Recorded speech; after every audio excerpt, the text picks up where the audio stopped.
made me sound a lot cooler than I actually am. How y'all doing? You can do better than that. How y'all doing? Situated real quick. I was thinking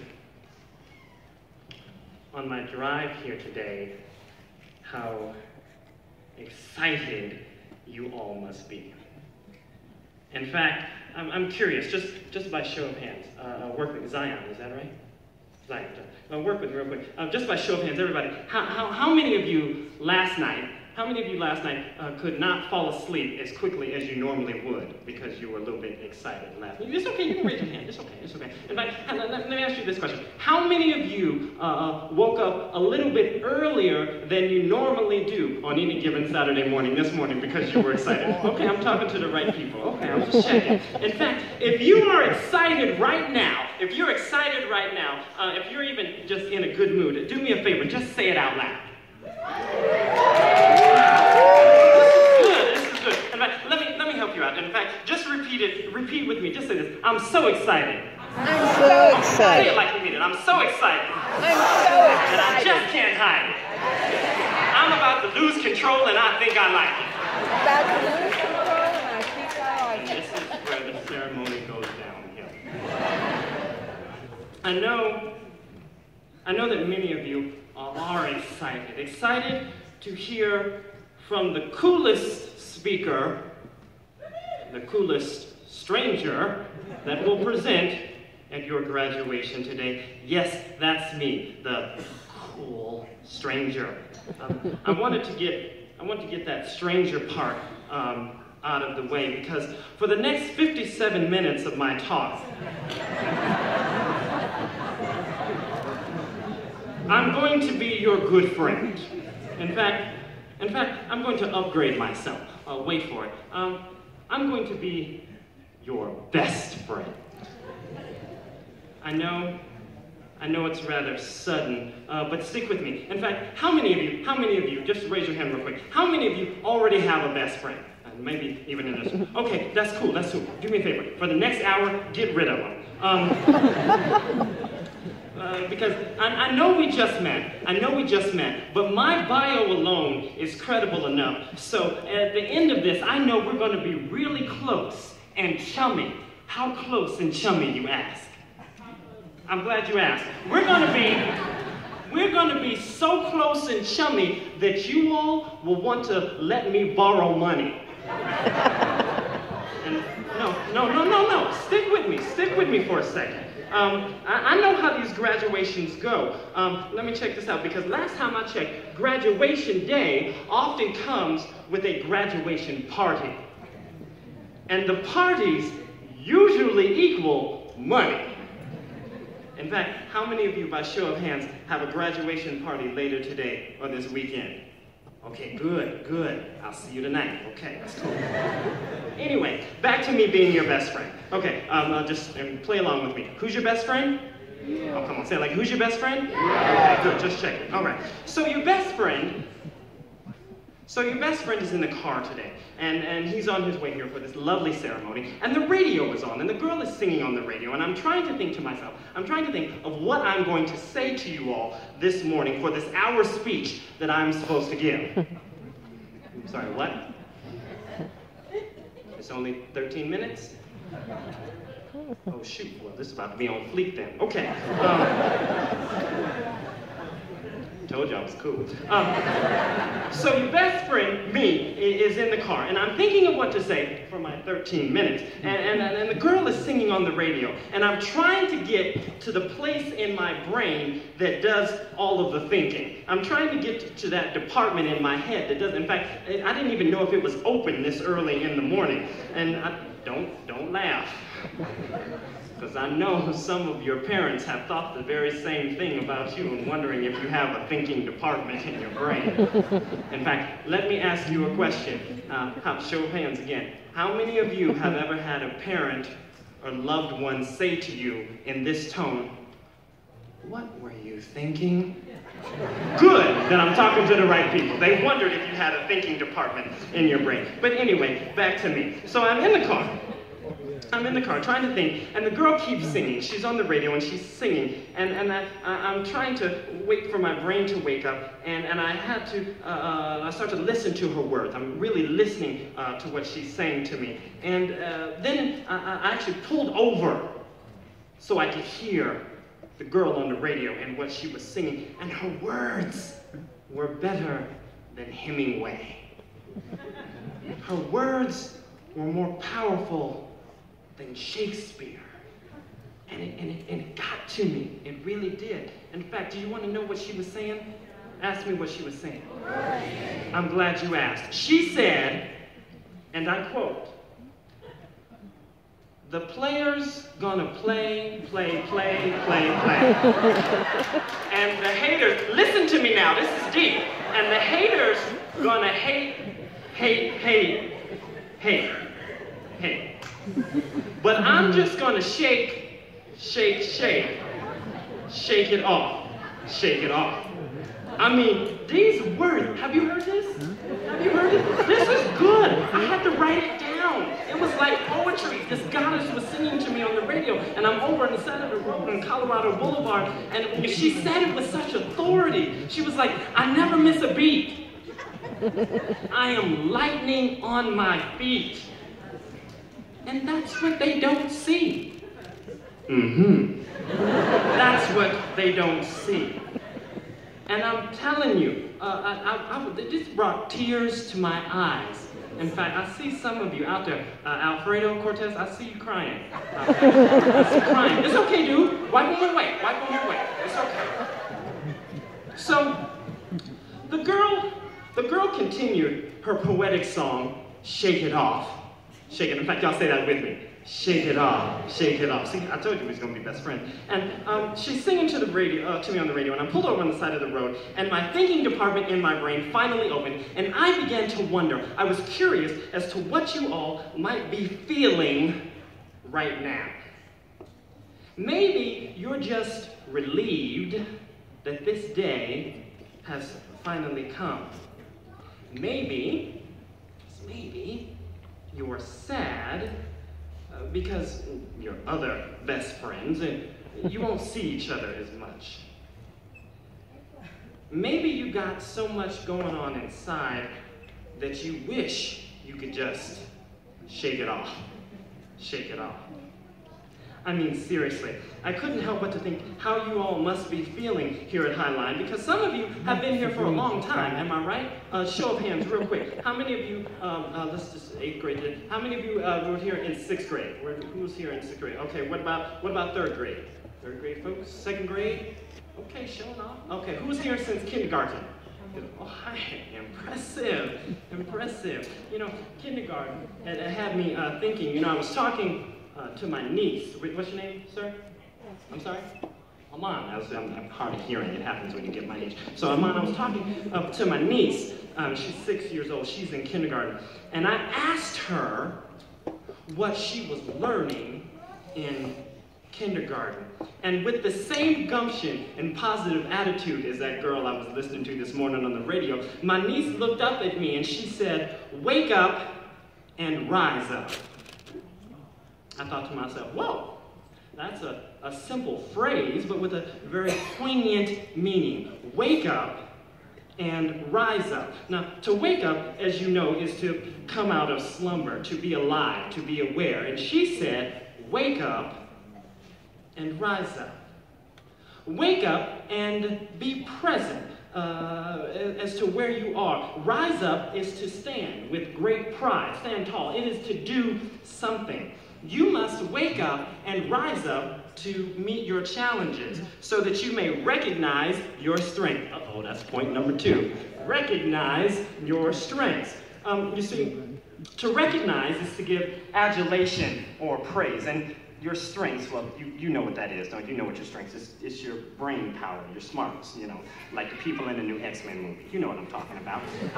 What are you good at? You will never know if you don't wake up and rise up. Now, I was in utter amazement at this keen idea of wake up and rise up, and I looked at my cute little niece in her little Taylor Swift t-shirt, and I said, I said, you know what, girl? I said, you're pretty smart. Without missing a beat, she looked back up at me and said, I know, I go to Highline Academy. I said, okay, smart child.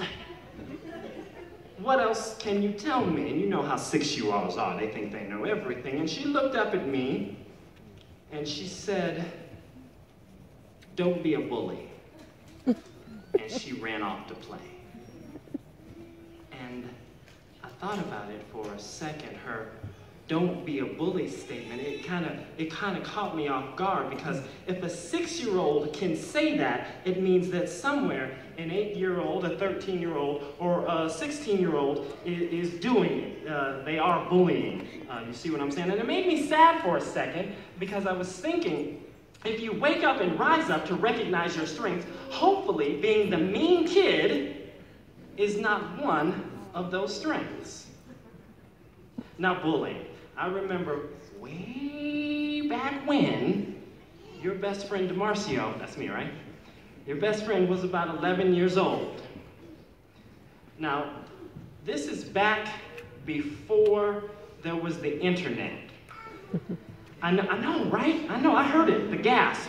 I know you heard about these prehistoric times, but I need to put this in perspective for you all. No cell phones. Rotary phones. Y'all in the back know what I'm talking about. I see you scratching your head. You remember the rotary phone. So anyway, I was in private school back when I was 11 years old. I was in private school in Colorado Springs. It wasn't this great, diverse environment like Highline Academy, because I was the only minority. Period. I was the only black student in an all-white school in the mid-1980s. You want to talk about haters gonna hate. I remember the cruel jokes, the teasing, and I remember out of the 320-some students, why did I have to be, how could I be the only black one? Why did I have to be so different? I remember being pushed in line. I remember being the last one chosen to be on the PE team. There is nothing like being talked about behind your back when your back isn't even turned. Shake it off. Right. I didn't even have the internet to look up some of the names that the other kids were calling me. Words can hurt, you know? Some of those days were very sad and incredibly dark, and some of those moments seemed like they would last an eternity. For some of you, for whatever reason, you may actually experience some type of sad or lonely feeling, especially in the next few months before you enter the 9th grade. But let me tell you something, those dark moments, those sad nights, they are brief. Whoever you are, no matter your skin color, no matter where your family might come from, no matter how much money they make, no matter who you love or what you look like, remember this. Be true to you and love who you are. This lesson took me a minute to understand. In fact, it took me a lot of minutes. Where's Catherine Lopez at? Where's Catherine? Catherine, how you doing, girl? Let's see. This took me, Catherine, this took me a long time to understand this. In fact, it was well after I graduated high school, Catherine, so I'm giving you the hookup now. You better jot this down. This is good. Be true to you. I mean, look around you all right now, surrounded by close friends and family members who care for you, who love you, who you truly are. They will tell you, if they have not already, this very same message. Be true to yourself. Don't just go with the flow, create the flow. Maybe that's what the girl on the radio was talking about in her own way. She was telling me to shake it off, and I'm telling you to rise up and wake up. Recognize your strengths. And when you have those sad and lonely moments, you must remember this feeling isn't forever. Those dark nights are brief. Why? Because you love who you are and you are true to yourself. You don't just go with the flow, you create the flow. And when you wonder or doubt your ability to create the flow, your path, your destiny, your future.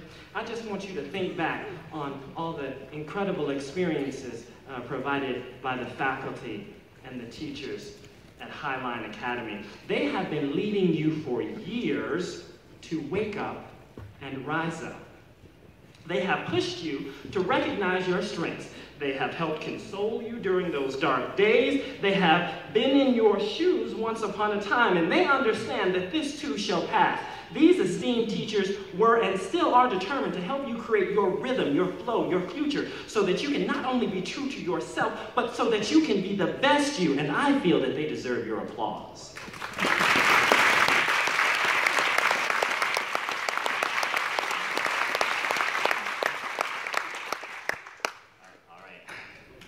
Let me wrap this up. I just realized I left my 6-year-old niece in the car. It's cool, it's cool, it's cool. Don't get, I cracked the window. It's cool. Shake it, shake it. I'm gonna say this real quick because I'm your best friend, and I know you get me. I know you understand where I am coming from. From here on out, every day, it may not be perfect. You are going to miss Highline Academy. Every day will not be like the songs that you hear on the radio.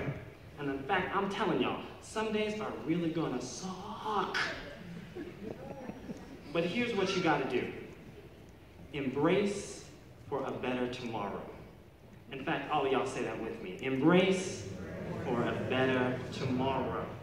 In fact, if my 11-year-old self could see me right now, if he knew what I would grow up to be, he would be laughing, y'all. He would be laughing at all those kids who teased him, all those kids who picked on him. He would look at them and he would say, you just wait.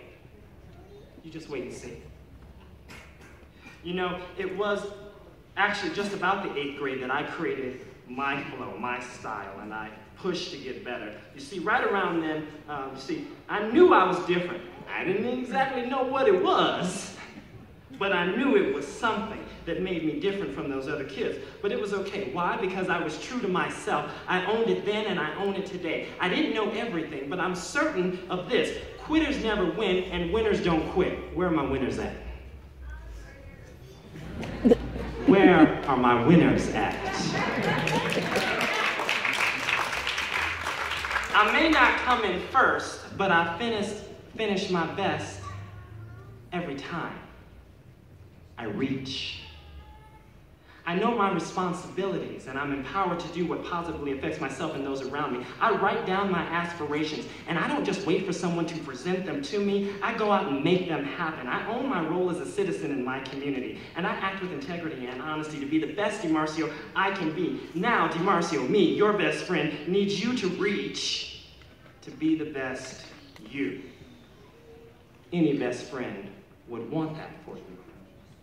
Yeah, and sometimes you do gotta shake it off, but that's sometimes.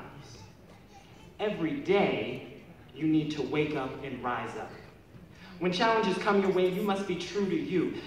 Don't be a bully. My 6-year-old niece could tell you that. Don't be a bully. Recognize your strengths and create your own swagger, your own flow. I know you all can do it because I did.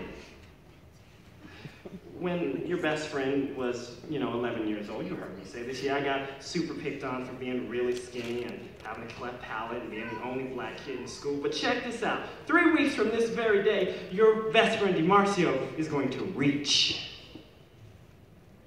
I'm reaching because I'm going to be hosting and emceeing Denver Pride Fest. For those of you who don't know, Denver Pride Fest is the 3rd largest festival in the state of Colorado, attracting over 380,000 people over a 2-day event cycle. And when I take to the stage in my Civic Center arena, you can come and see me if you want. Where's Cole at? Cole Troutman, where's Cole? Cole, you can come, bring all your peeps. Y'all can come see me if you want to. When I take to the stage in front of my audience of about 48,000 people who are there to celebrate diversity and unity, I'm going to be up there all by myself delivering a message of love and understanding. And you know what? I'm not going to tell all those 40-some thousand people to shake it off. I'm going to tell them the same thing that I am telling you. Reach. It worked for me, and it will work for you. Reach. Rise up and wake up. reach. Thank you.